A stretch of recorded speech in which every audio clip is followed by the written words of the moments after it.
এটা সার্ভ করব।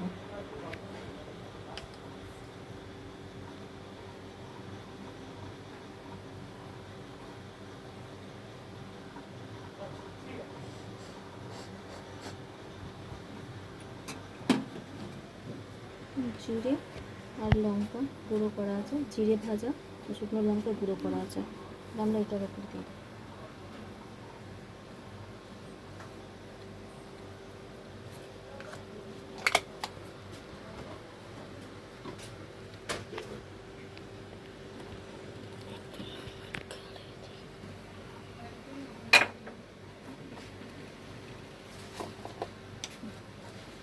বিট নুন,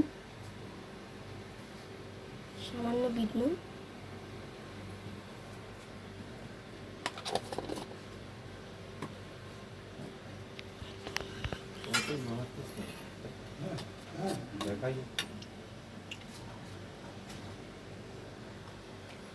এটা তেঁতুল আর চিনি দিয়ে আমি চাটনি বানিয়ে রেখেছিলাম।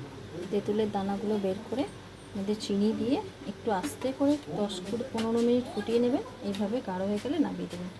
এই চাটনিটার রেসিপি আমি আপনাদের পরে ভিডিও শেয়ার করব। এই চাটনিটা ওপর থেকে দিয়ে দিলাম।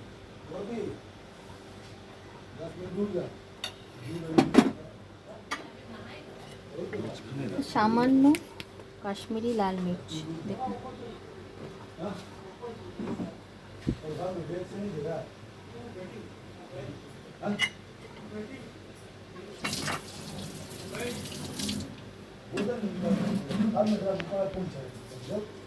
আমাদের দই বড়া একদম রেডি। যদি আপনাদের ভালো লাগে তাহলে লাইক, সাবস্ক্রাইব, কমেন্ট অবশ্যই করবেন। ধন্যবাদ।